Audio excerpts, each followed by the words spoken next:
É um grande privilégio para mim estar aqui nesta tarde com vocês.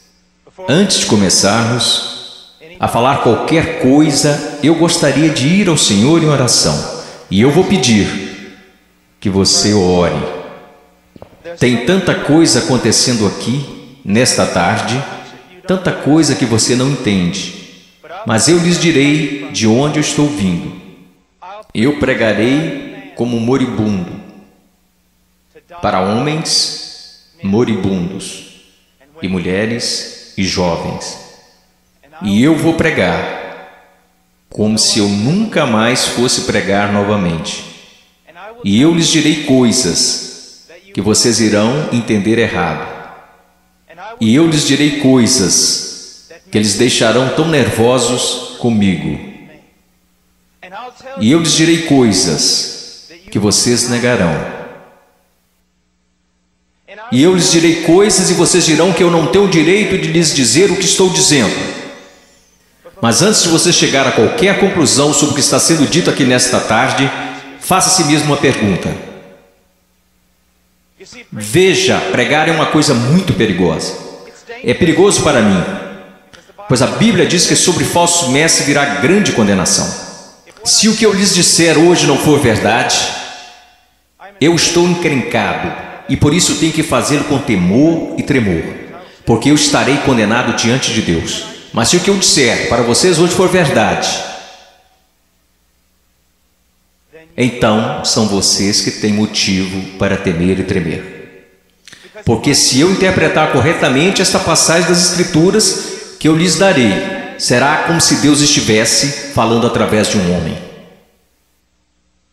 E seu problema não será comigo, será com Deus e sua palavra.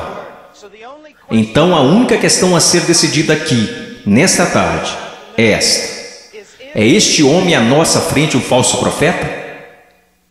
Ou será que ele está nos falando a verdade? E se ele estiver nos falando a verdade, então nada mais importa, exceto conformar nossas vidas a esta verdade. Vamos ao Senhor em oração.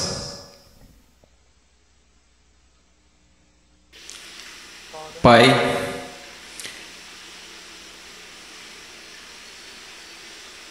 eu sou tão pequeno, tão desprezível de tantas maneiras. Tu sabes, Senhor, Tu sabes.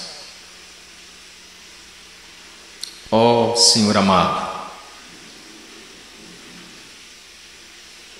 será que falso fogo continuará sendo a única coisa depositada em seu altar?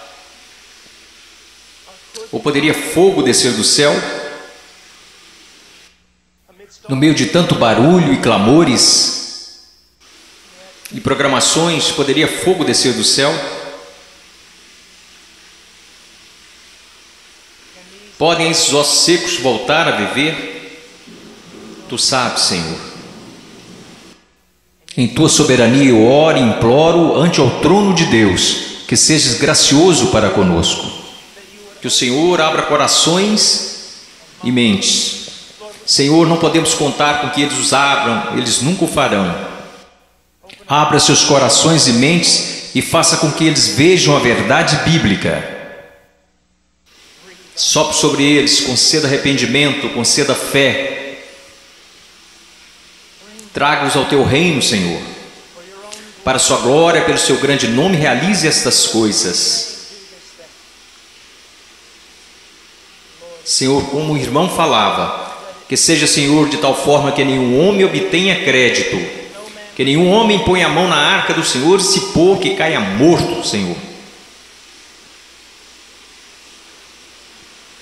Ó Deus, faça-se presente entre nós, por favor, pois não temos outra esperança, não temos nenhuma outra esperança.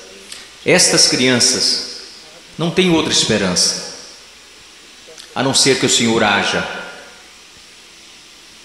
Amém. Estarei ensinando em Mateus capítulo 7. Se vocês têm suas Bíblias, sigam-me. Mateus capítulo 7, versículo 3, Jesus disse: entrai pela porta estreita, porque larga é a porta, espaçoso o caminho que conduz à perdição, e muitos são os que entram por ela. E porque estreita é a porta e apertado o caminho que leva à vida, e poucos há que a encontrem.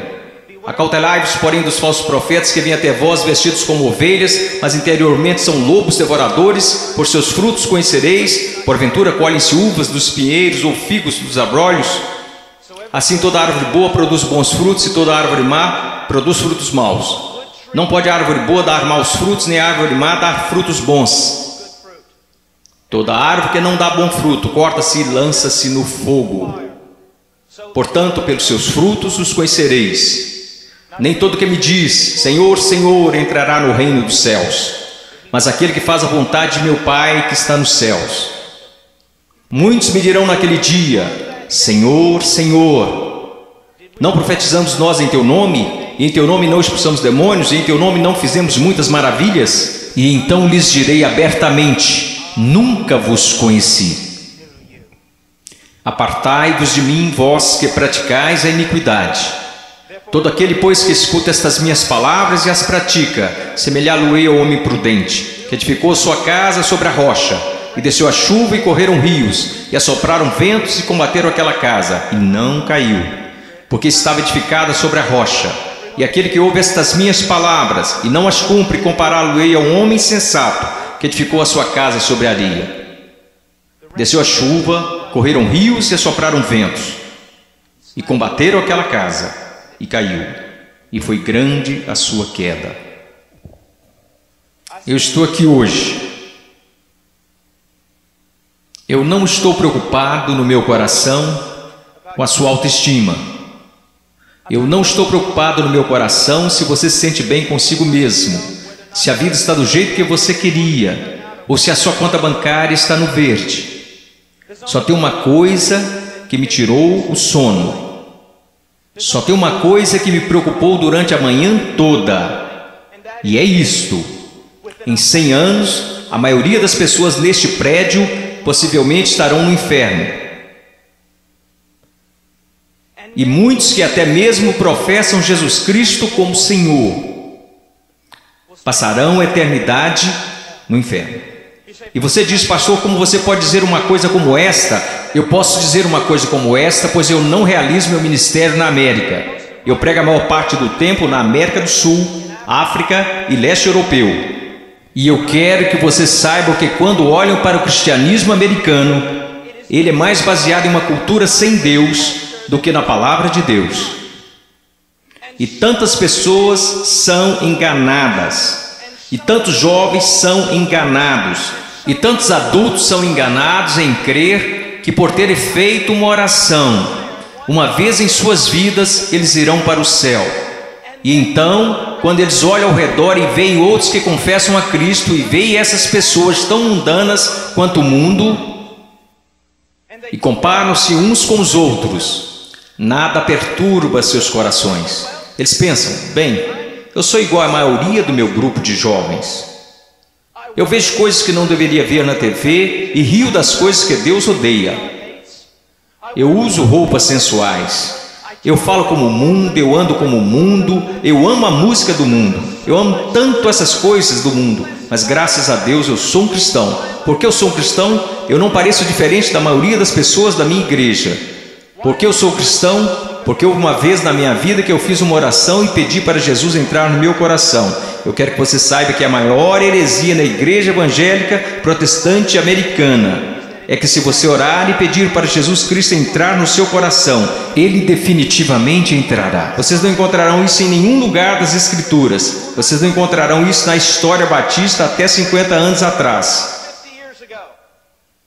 O que vocês precisam saber é que a salvação é pela fé, e fé somente em Jesus Cristo. E a fé somente em Jesus Cristo é precedida e seguida por arrependimento. Um abandono do pecado, um ódio pelas coisas que Deus odeia, e um amor pelas coisas que Deus ama, um crescimento em santidade e um desejo, não de ser como a Britney Spears, não de ser como o mundo, e não de ser como a maioria dos cristãos americanos, mas de ser como Jesus Cristo.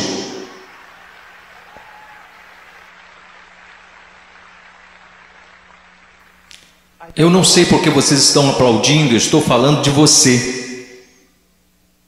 Eu não vim aqui para ouvir améns, eu não vim aqui para receber aplausos, eu estou falando de você. Muitas vezes as pessoas vêm a mim e dizem: eu adoraria segui-lo até a Romênia, adoraria segui-lo à Ucrânia, eu adoraria pregar onde você prega e onde plantou igreja no Peru, na floresta. E eu digo: não, você não iria. Eles dizem: sim, eu iria. E eu digo: não, você não iria, porque você seria expulso da igreja de lá. O que precisamos ver? Eu não estou querendo ser duro apenas para ser duro. Vocês têm noção de quanto amor é necessário para ficar na frente de 5.000 pessoas e dizer que o cristianismo americano é quase completamente errado? Você sabe o que vai me custar nunca mais ser chamado para algo assim? Ser impopular? Você sabe por que você faz isso? Você não faz porque você vai ser bem pago. Você não faz isso porque os homens te amam. Você faz isso porque você ama os homens e, acima de tudo, você quer honrar a Deus. Eu quero lhe dizer uma coisa.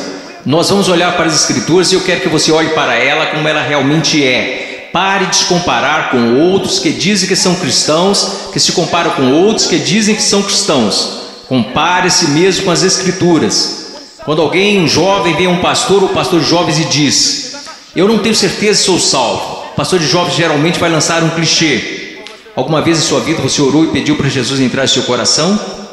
Bom, sim. Você foi sincero? Bem, eu não sei, mas acho que sim. Você precisa dizer para Satanás parar de te incomodar. Você escreveu no verso da sua Bíblia, assim como o evangelista ensinou quando você foi salvo. Você anotou a data para que qualquer dia que você duvidasse apontasse para a Bíblia. Que superstições têm invadido nossa denominação? Você sabe o que a Bíblia fala para os cristãos fazerem? Examine-se a si mesmo. Teste a si mesmo à luz das Escrituras para saber se você está na fé. Teste a si mesmo para saber se você é um cristão. Você consegue ver se o Senhor liberasse todos aqui e mandasse vocês baterem em cada porta dessa cidade? Você sabe o que descobríamos? 99% das pessoas, pelo menos nessa cidade, acredita que são cristãos. Se você voltar para a sua cidade natal e bater em cada porta de cada casa, porque eu voltei para a minha cidade natal, quando fiz salvo e bati em cada porta, e você sabe o que eu descobri? Todo mundo na minha cidade é um cristão. 85% deles não vão à igreja, e aqueles que vão à igreja não estão preocupados com santidade. Eles não estão preocupados em servir, não estão preocupados em ser separados do mundo, não estão preocupados se o evangelho será pregado entre as nações. Mas graças a Deus eles são salvos. Por que eles são salvos? Porque algum evangelista que deveria ter passado mais tempo estudando sua Bíblia do que pregando disse a eles que eles eram salvos. E ele disse isso para que depois pudesse gabar de quantas pessoas se converteram no seu próximo avivamento. E eu amo vocês. E existem homens aqui que amam vocês. E eu quero ir às Escrituras agora que eu choquei para a vida. Eu quero que vocês me ouçam. Ouça a palavra de Deus e comece a se perguntar algumas perguntas. Antes de tudo, entrai pela porta estreita, porque larga é a porta, espaçoso o caminho que conduz à perdição, e muitos são os que entram por ela. Existe uma porta estreita. E sabe, historicamente, uma das razões pela qual sou um Batista do Sul é porque os Batistas do Sul sempre foram rápidos, enquanto outras denominações falharam em perceber isto. Os Batistas do Sul sempre foram rápidos em perceber que é só uma porta. Só há um Deus. Só há um mediador entre Deus e os homens. Seu nome é Jesus Cristo, e não é uma questão de múltipla escolha. Não é como se todos os caminhos levassem a Roma. Como denominação, nós sempre ensinamos às pessoas o que Jesus ensinou às pessoas. Eu sou o caminho, a verdade e a vida, e ninguém vê ao Pai senão por mim. Então eu louvo a Deus por isso, que a única forma que qualquer ser humano nesta terra será salvo é por meio de Jesus Cristo. E ponto final. Porque você precisa entender que a Bíblia diz: todos pecaram e destituídos estão da glória de Deus, e vocês não têm ideia do que isso significa. Que nascemos totalmente depravados, odiando a Deus. Que nós nunca buscaríamos a Deus, nunca iríamos a Deus. Nós nos rebelamos contra Deus, quebrando toda a lei. Não é só uma questão de que você já pecou. A questão é: você nunca fez nada além de pecar. A Bíblia diz nos profetas que até as nossas maiores obras são como trapos de imundícia perante Deus. E por causa disso, você sabe o que merecemos? A ira de Deus, o ódio santo de Deus. E vocês dizem: espere um pouco, Deus não pode odiar ninguém, Deus é amor. Não, meu amigo, você precisa entender uma coisa: Jesus Cristo ensinou, os profetas ensinaram, os apóstolos ensinaram isto. que a não ser a graça de Deus revelada em Jesus Cristo, nosso Senhor, a única coisa que resta para você é a ira, a violenta ira de Deus. E por causa de sua rebelião e de seus pecados. Quando falam em universidades, eles sempre são rápidos em dizer: não, Deus não pode odiar porque Deus é amor, mas eu digo, Deus tem de odiar porque Ele é amor.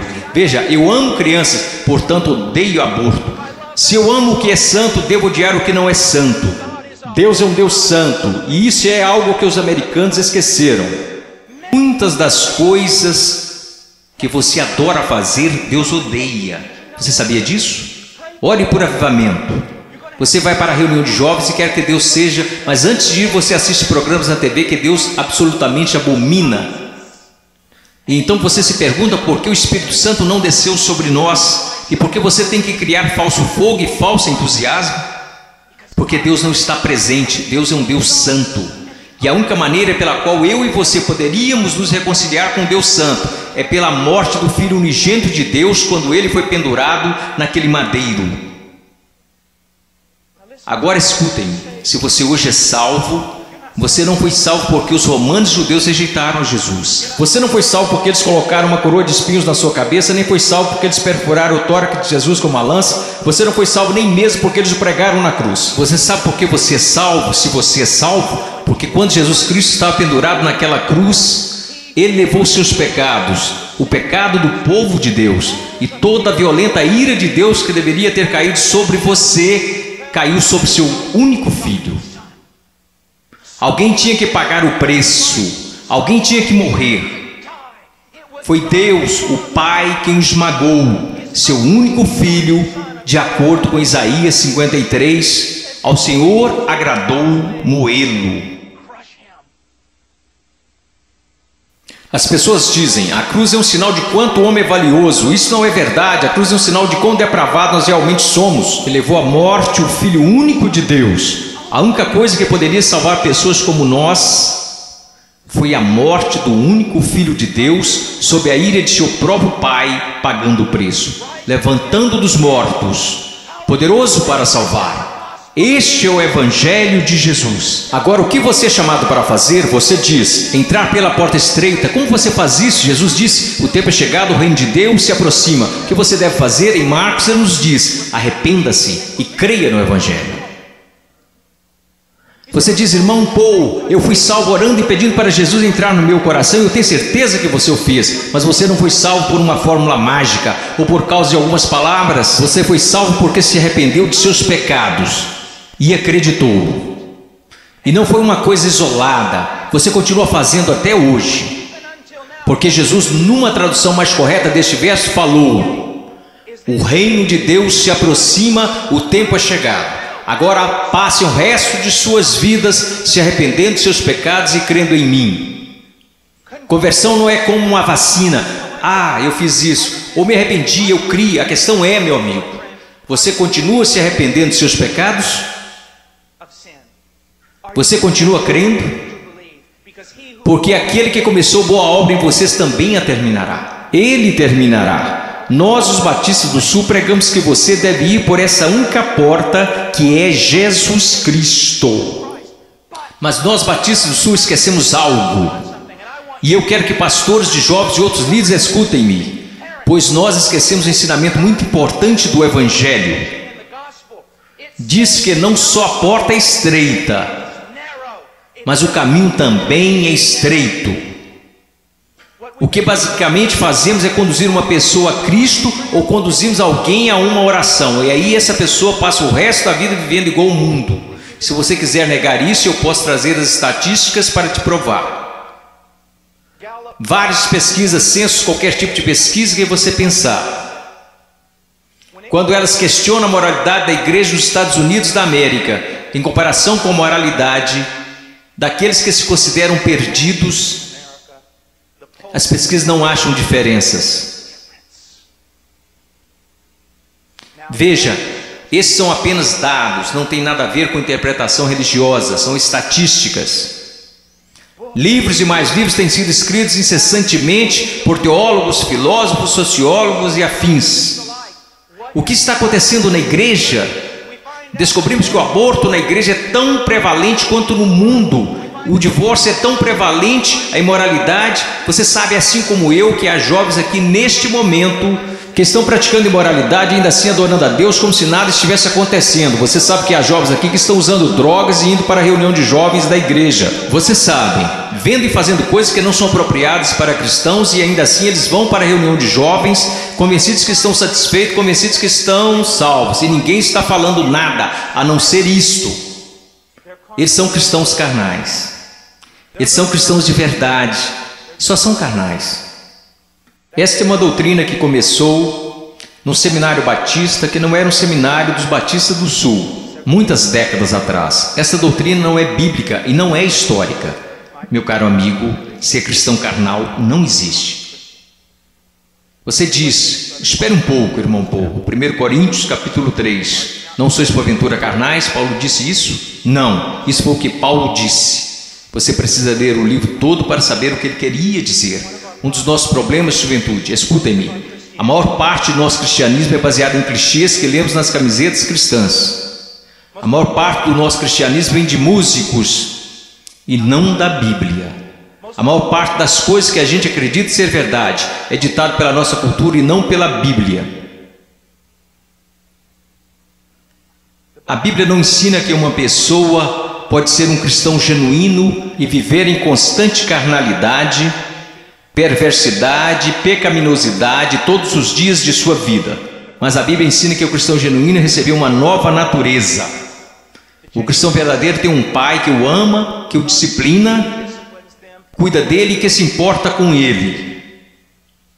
Meu coração está quebrantado porque você sabe tanto quanto eu, jovens. Não sejamos hipócritas, não vamos esconder a verdade.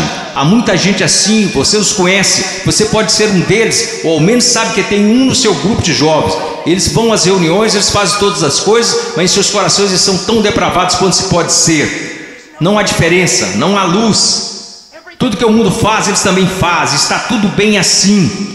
Meu amigo, isso não é cristianismo. Não estão correndo perigo de perder o galardão, eles estão correndo perigo de ir para o inferno. Eles não conhecem a Deus. O que nós ensinamos? Quando foi a última vez que você ouviu alguém falar que não existe apenas uma porta estreita, mas também um caminho estreito? Jesus indica que um dos principais sinais para saber se você é um cristão de verdade é se você anda no caminho estreito. Você sabe qual é o sinal para saber se você é um cristão na América? Você fez uma oração uma vez? Não é incrível? O que você se pergunta quando duvida da sua salvação? Se você fez uma oração de salvação uma vez, o que as Escrituras ensinam? Examinai-vos e provai a vós mesmos para saber se realmente estáis na fé, porque um cristão será diferente. Estou dizendo que um cristão é sem pecado? Não, porque aprendemos em 1 João que os cristãos pecam. Se dissermos que não conhecemos o pecado, então não conhecemos a Deus, não andamos na luz. Então qual é a diferença? Onde eu quero chegar? Eu estou chegando até aqui. Se você é genuinamente um cristão nascido de novo, um filho de Deus, você andará pelo caminho da justiça, como estilo de vida. E se você se desviar desse caminho de retidão, o Pai virá até você. Ele irá discipliná-lo, ele o colocará de volta naquele caminho. Se você professa que entrou pela porta estreita, mas continua andando pelo caminho largo, assim como todos da sua escola, assim como todos que são carnais e depravados, a Bíblia quer que você saiba que você deveria ficar terrivelmente amedrontado, porque você não conhece a Deus. Eu temo homens que passam a maior parte de suas vidas dizendo às outras pessoas que elas são salvas. Eu tenho medo de você se você já fez isso. Você não diz às pessoas que elas são salvas, você as diz como serem salvas. Deus as diz se elas são salvas. O que nós esquecemos de acreditar é que a salvação é uma obra sobrenatural de Deus. E aqueles que estão sendo genuinamente convertidos e regenerados pelo poder do Espírito Santo serão novas criaturas. A Bíblia diz, pelo que se alguém está em Cristo, nova criatura é. Então nós encontramos aqui nas Escrituras que há uma porta estreita e um caminho estreito.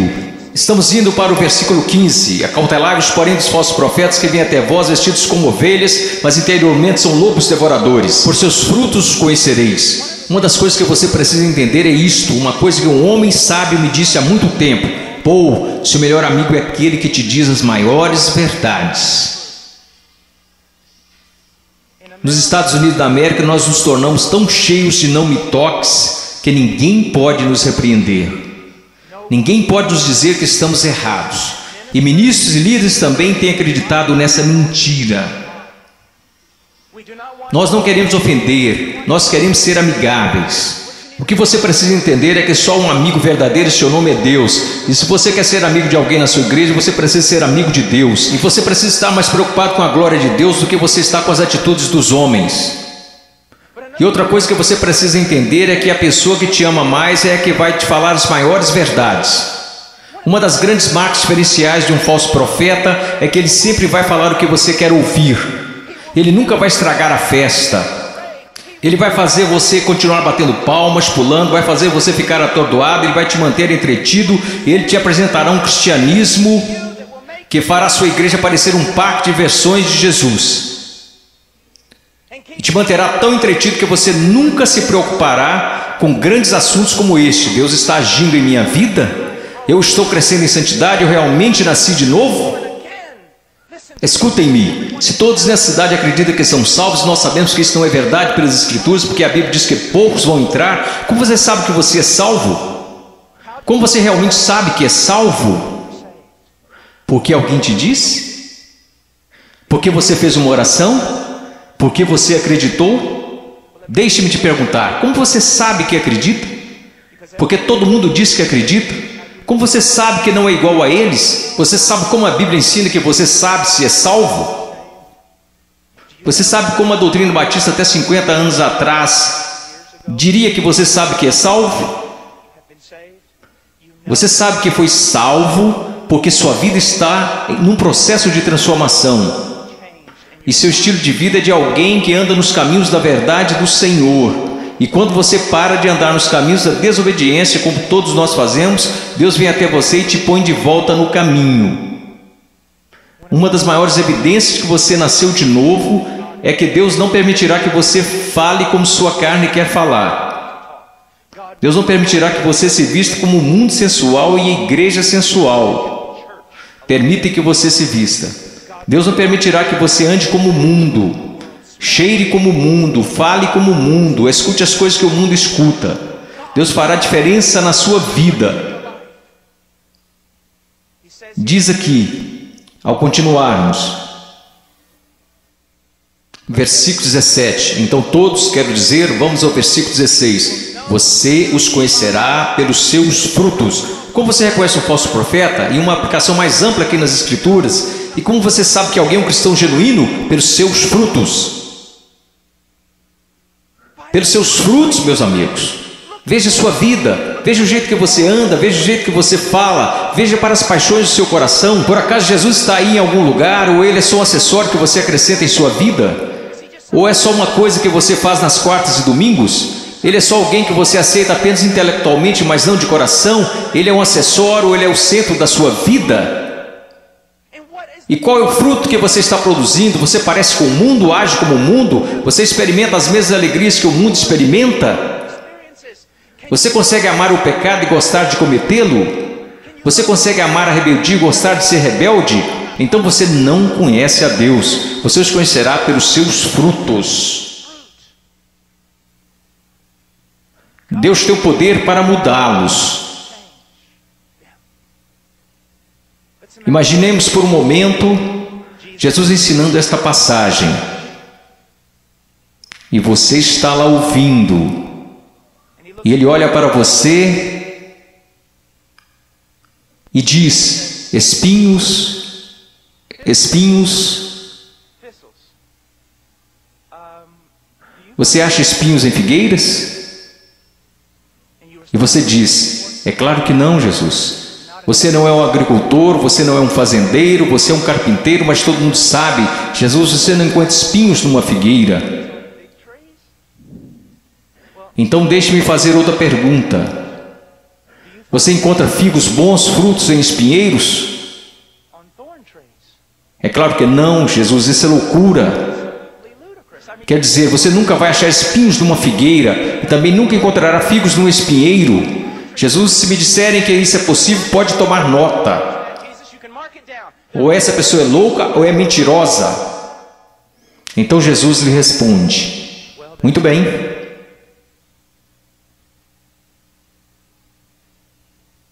Aqueles que se dizem meus discípulos, mas dão maus frutos, não seria o mesmo que dizer que ou eles estão mentindo, ou que estão loucos em fazer tal afirmação? Deixe-me levar essa ideia mais à frente. Vamos imaginar que eu apareça atrasado e entro correndo aqui na plataforma e todos os outros líderes estão zangados comigo e dizem: irmão Paul, você não considerou que lhe foi dada a oportunidade de falar aqui e você aparece atrasado? E eu digo: irmãos, vocês têm de me perdoar, porque eu estava a caminho na rodovia e meu pneu furou. E eu estava trocando o pneu e enquanto isso a porca da roda saiu. E eu não estava prestando atenção, então eu corri para pegar a porca da roda. Assim que eu a peguei no meio da rodovia, eu levantei, tinha um caminhão de carga de 30 toneladas vindo a uns 200 km por hora, uns 10 metros à minha frente. E aí ele me atropelou e é por isso que eu estou atrasado. Só existiriam duas explicações lógicas. Eu sei, ninguém mais estuda lógica. Mas só existiriam duas conclusões lógicas. Eu sou um mentiroso. Eu sou um maluco.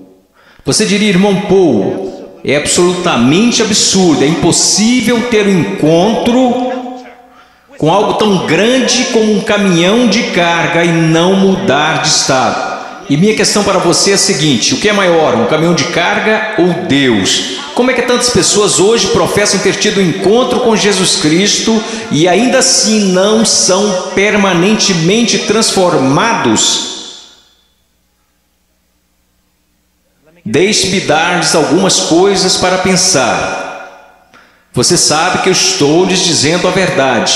Quantas vezes você vai e rededica sua vida de novo e de novo e de novo? Quantas vezes os grupos de jovens veem a coisas como esta e ficam empolgadíssimos e voltam para a igreja e dura cerca de uma semana e meia. E mesmo assim dizem: ó, foi um grande mover de Deus. Não foi não. Se não durou é porque não foi um mover de Deus, foi emoção. Foram tantas coisas, mas não foi um grande mover de Deus. Deus trabalhou em sua vida. Deus está trabalhando em sua vida. Você os conhecerá pelos seus frutos. Você os conhecerá pelos seus frutos. Prosseguindo. Versículo 19: toda árvore que não dá bom fruto, corta-se e lança-se no fogo. Portanto, pelos seus frutos conhecereis. Escute isso, você precisa entender algo acerca da literatura hebraica. Quando queremos enfatizar algo, sabe o que fazemos? Aumentamos o tom de nossa voz. Se estamos escrevendo, colocamos em negrito ou em maiúsculo. Mas para o judeu era diferente. Quando ele quer enfatizar algo, ele repete e repete. Por isso que encontramos o paralelismo hebraico no livro de Provérbios: o ímpio não viverá na terra, o ímpio será destruído. Ele está dizendo a mesma coisa, só que de um jeito diferente, para dar mais ênfase. É isso que Jesus está fazendo o tempo todo aqui. Pelos seus frutos conhecereis, pelos seus frutos conhecereis. Vocês os conhecerão pelo caminho que eles andam, pelos seus frutos conhecereis, pelos seus frutos os conhecereis. Ele diz: toda árvore que não dá bom fruto, corta-se e lança-se no fogo. Sobre o que ele está falando, meu caro amigo? Ele está falando sobre o juízo do Deus Todo-Poderoso, que um dia cairá sobre o mundo, que um dia possivelmente poderá cair sobre você. Oh, meu caro amigo, eu não consigo olhar o seu coração. Eu sou tão facilmente enganado pelo meu próprio coração. Mas há um que não é enganado. Há um que não é enganado. Ele não é enganado por uma cultura cristã pós-moderna. Ele sabe. Pelos seus frutos os conhecereis. Então ele continua. E ele diz isto: Versículo 21, nem todo que me diz Senhor, Senhor entrará no reino dos céus, mas aquele que faz a vontade de meu Pai que está nos céus. Você sabe o que a sua profissão de fé em Jesus vale? Absolutamente nada. Sim, você leu esta passagem? Estude-a. Nem todo que me diz Senhor, Senhor, nem todos que professam Senhor, Senhor, entrará no reino dos céus. Muitas pessoas dirão Senhor, Senhor, mas não entrarão no reino dos céus.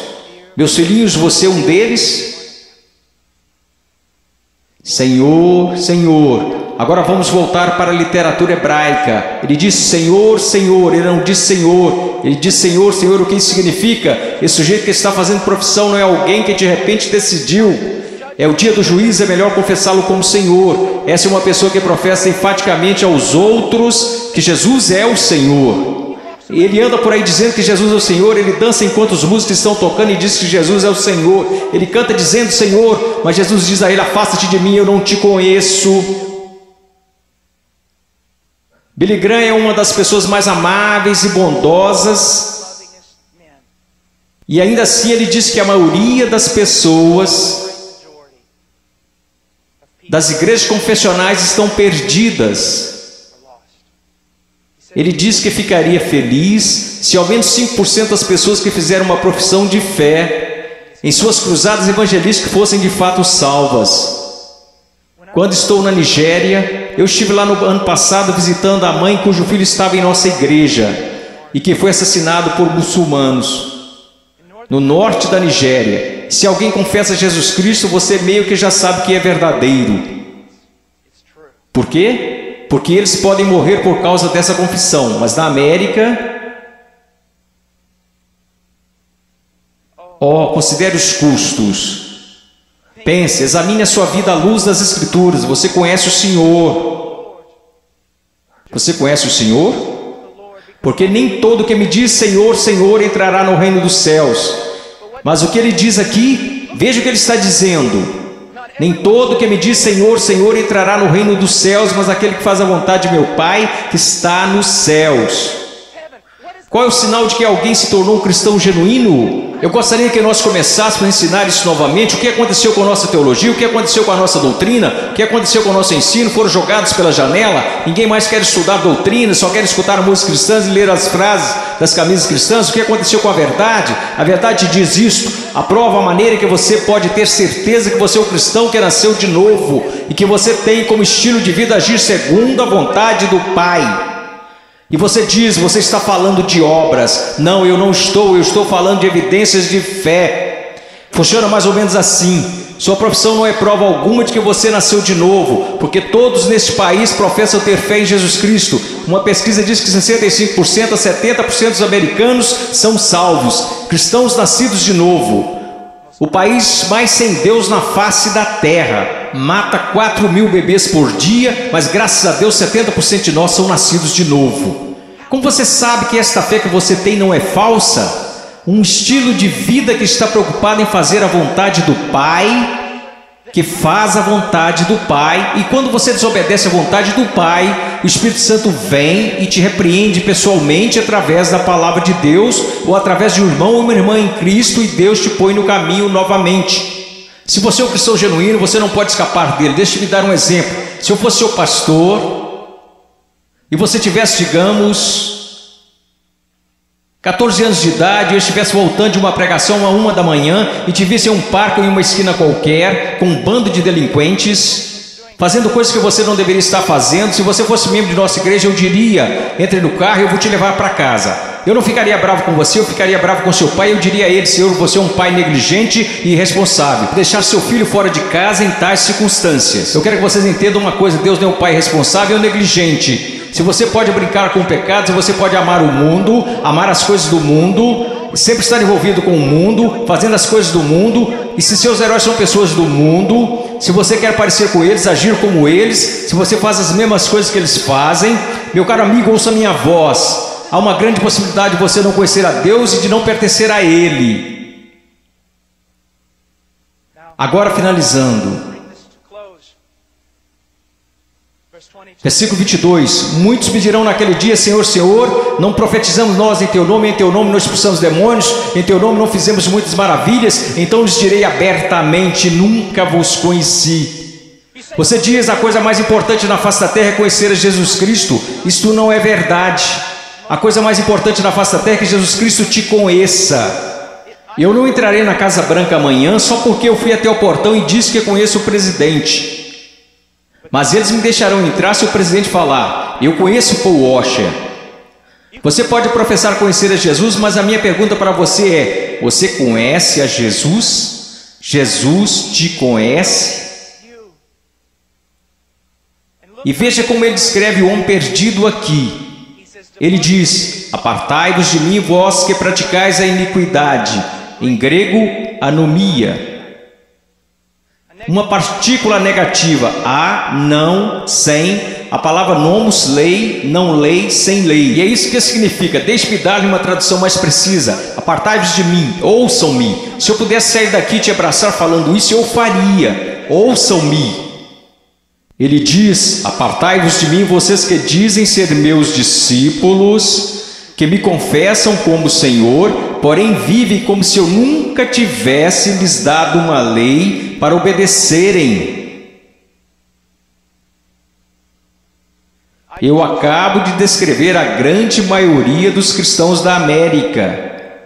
Se alguém começa a falar de lei, se alguém começa a falar de princípios bíblicos, sobre o que devemos fazer e o que não devemos fazer, como devemos viver e como não devemos viver, todos começam a exclamar: legalista, legalista. Mas Jesus disse: apartai-vos de mim, vocês que viveram, me chamaram de Senhor, contudo viveram como se eu nunca tivesse lhes dado uma lei para seguirem. Na cristandade americana disse: passe pela porta, louve a Deus, viva como o resto do mundo, tudo bem. Você só é um cristão carnal e talvez volte um dia. Você sabe o que acontece por causa do nosso péssimo evangelismo? Nós temos milhões de crianças salvas na ZBF, e quando fazem 15 anos eles entram no mundo, e a maioria deles vive como demônios. E quando estão por volta de 30 anos, eles voltam e rededicam suas vidas. Talvez eles tenham acabado de ser salvos. Porque, amigos, é mais do que você contar a alguém que você é salvo. Porque sabe que Jesus é Senhor. Satanás sabe que Jesus é Senhor. Sua vida está em processo de mudança? Então ele começa a falar sobre duas pessoas, duas fundações. Você sabe que essa passagem na interpretação contemporânea, é importante estudar teologia, é importante estudar história. A interpretação atual dessa passagem sobre a rocha e a areia é basicamente assim: se você é cristão, você precisa construir sua vida sobre a rocha, porque se você construir sua vida sobre a areia, você será um cristão infeliz, sua vida não dará certo. Isto não é o que Jesus está ensinando, e a história me apoia nisto. Quase nunca foi interpretada desta forma. Você sabe qual é a interpretação? É assim: existem dois caminhos. Há o caminho estreito e o caminho largo. Em qual você está? Há dois tipos de árvores. Tem a árvore que dá bons frutos e que vai para o céu. Tem a árvore má, e você sabe que é má porque dá maus frutos e vai para o inferno. Será cortada e lançada para o inferno. Aqueles que professam Jesus como Senhor e fazem a vontade do Pai que está no céu, e aqueles que professam Jesus como Senhor e que não fazem a vontade do Pai que está no céu, e eles irão para o inferno. Não por falta das obras, mas por causa de uma falta de fé demonstrada pelo fato de que eles não tinham obras. E ele continua: não são dois cristãos construindo suas casas em duas fundações diferentes. Esses novamente são o homem salvo e o homem perdido. O homem perdido ouve a palavra de Deus ser pregada, mas não prepara a fundação. Você não consegue ver na vida dele como a palavra de Deus está formando e construindo e sustentando sua vida. Sua vida não está. Quantas pessoas da Convenção dos Batistas do Sul, apesar dos nossos números, apesar de tudo que dizemos, se nós simplesmente comparássemos as pessoas a esta passagem e dissesse: você está construindo seu casamento de acordo com a palavra de Deus, você está educando seus filhos de acordo com a palavra de Deus, você está administrando suas finanças de acordo com a palavra de Deus, você tem vivido separando-se das coisas deste mundo de acordo com a palavra de Deus, quantos estariam aptos a responder positivamente? Não, nada disso. Eu professo Jesus, Ele é meu Salvador. Meu professor de escola dominical me falou: Eu sei, assim como Leonard Ravenhill, um conhecido meu, que antes de falecer costumava dizer: eu preguei uma só vez em várias igrejas batistas. Eu prego em muitos lugares como esse somente uma vez. Eu poderia vir aqui hoje com um vocabulário que impressionaria vocês e pregar para vocês sobre coisas que fariam vocês saírem flutuando deste salão. Eu poderia contar-lhes histórias que fariam vocês rirem, histórias sobre cachorros e vovós que fariam vocês chorarem, mas eu usamos demais para fazer isso. Eu sei porque a palavra de Deus é verdade, que existem pessoas que acreditam ser salvas, mas não são. Não são. Eu sei que alguns de vocês que olham ao redor e pensam: bem, eu sou salvo, quer dizer, eu pareço com todo mundo do meu grupo de jovem. O que faz você pensar que o seu grupo é salvo? Bem, eu sou como meus pais, ou eu sou como os adultos da minha igreja, ou os diáconos ou pastores, de que isso importa? Você não será julgado por eles no dia da vinda de Cristo. Minha pergunta para você, querido, minha pergunta para você, meu filhinho, quero dizer, vocês poderiam ser meus filhos. E eu oro para que um dia, quando meu filho crescer, que haja um pregador que fique diante dele e diga: basta, vamos nos focar. O que a palavra de Deus diz? A sua vida se apresentará diante do fogo ardente, que é a santidade de Deus no dia final. Amada, preciosa menina, amado, precioso jovem, no dia final a sua confissão permanecerá verdadeira. Você é salvo. E eu não estou falando de bem, eu acho que sou salvo. Sabe, é o caminho que ao homem parece direito, mas o fim deles são os caminhos da morte. Bem, eu sinto do fundo do meu coração que sou salvo. Então deixa eu fazer outra pergunta. Você alguma vez já leu Que Enganoso é o Coração? Quem o conhecerá? Você não deveria ir ao testemunho das Escrituras? Bem, eu sei que eu sou salvo, pois minha mãe, meu pai, meu pastor, todos me disseram que sou salvo. Então eu te digo isto: o que a palavra de Deus te diz? Nós falamos tanto sobre ser cristãos radicais. Cristãos radicais não são pessoas que pulam em shows. Cristãos radicais não são pessoas que usam camisas gospel. Cristãos radicais são aqueles que carregam os frutos do Espírito Santo. Cristãos radicais são aqueles que respeitam e honram seus pais, mesmo quando sentem que seus pais estão errados. Cristãos radicais são aqueles que não... Agora escutem, isso vai deixá-los irados. E eu estou falando com garotos e garotas. Cristãos radicais são aqueles que não se vestem sensualmente para mostrar seus corpos. Se sua vestimenta é um chamariz apenas para o seu rosto, Deus se agrada da sua vestimenta. Sua vestimenta é um chamariz para o seu corpo, isso é sensual, e Deus odeia o que você está fazendo. Todo mundo gosta de falar sobre um profeta, mas ninguém quer escutá-lo. E eu estou falando sobre cristianismo. Eu passei minha vida em selvas, eu passei minha vida congelando nos Andes, eu vi pessoas morrerem. Um garotinho, Andrew Myman, os muçulmanos atiraram 5 vezes o seu estômago e o deixaram morrer na calçada, simplesmente porque ele exclamava: eu estou com tanto medo, mas eu não posso negar a Jesus Cristo. Por favor, não me matem, mas eu não negarei. E ele morreu numa poça de sangue. E vocês falam sobre ser cristãos radicais porque vocês usam camisas gospel e vão a um congresso? Eu estou falando sobre santidade, eu estou falando sobre ser cheio de Deus. Você sabe o que seria mover de Deus neste local? Se todos vocês caíssem sob convicção de pecado, se eu mesmo caísse sob convicção pelo Espírito Santo e nos prostrássemos e chorássemos, pois assistimos coisas que Deus odeia. Pois usamos coisas que Deus odeia, pois nós agimos como o mundo, parecemos como o mundo, cheiramos como o mundo, fazemos as mesmas coisas que o mundo e não sabemos que fazemos essas coisas porque não conhecemos a palavra de Deus.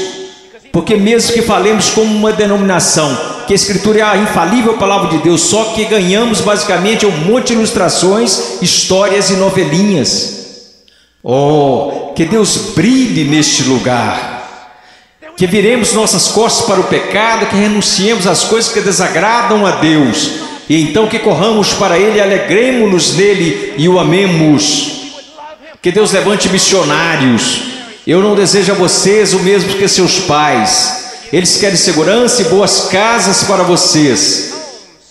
Eles querem que vocês tenham carros e respeito. Eu quero para vocês as mesmas coisas que quero para o meu filho, que um dia ele pegue uma bandeira, a bandeira de Jesus Cristo, e coloque-a num monte onde ninguém esteve antes, e que eles clame: Jesus Cristo é Senhor, mesmo que isso custe a sua vida.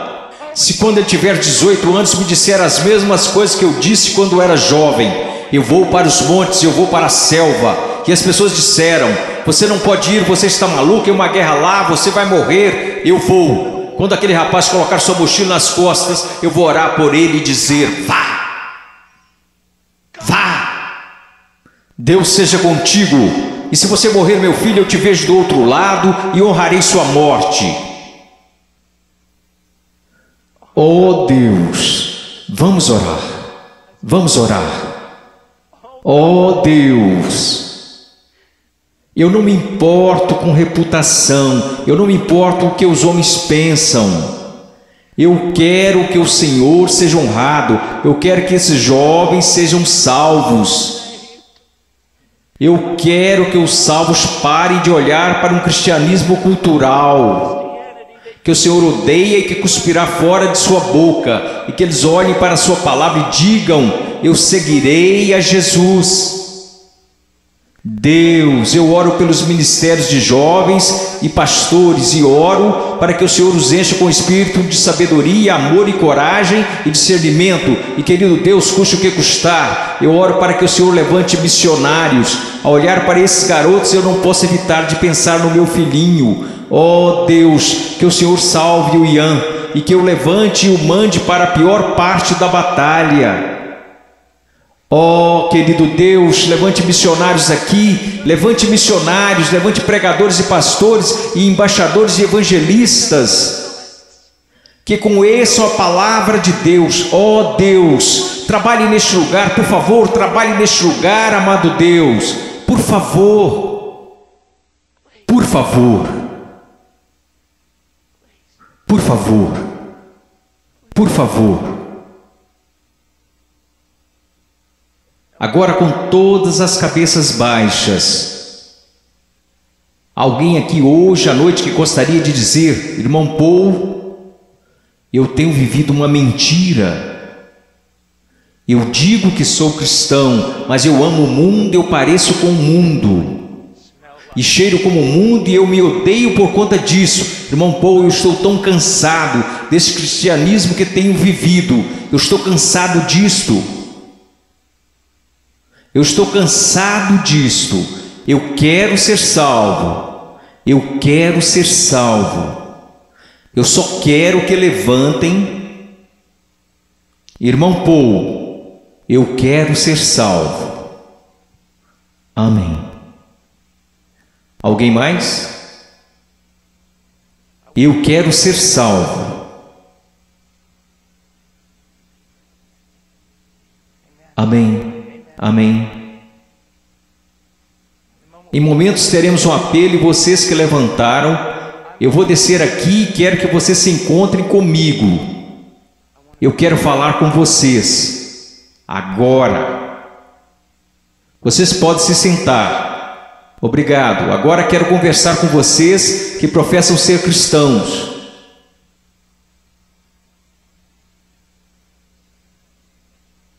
Sua vida honra a Jesus Cristo? Você está olhando em sua palavra para descobrir como deve viver?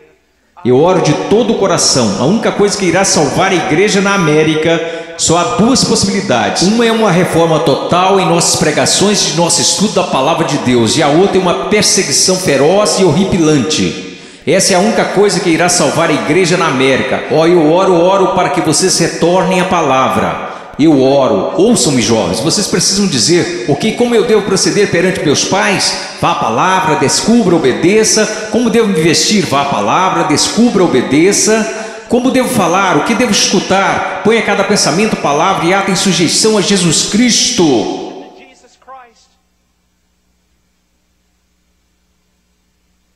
Eu não vou pedir para que você levante. Porque eu estou tão cansado de pessoas virem à frente e assumirem compromisso e esse compromisso durar apenas 2 minutos. Eu não estou aqui para poder escrever na minha revista que zilhões de vocês vieram à frente. Eu quero que você vá para casa e viva para Jesus Cristo com todo o seu coração.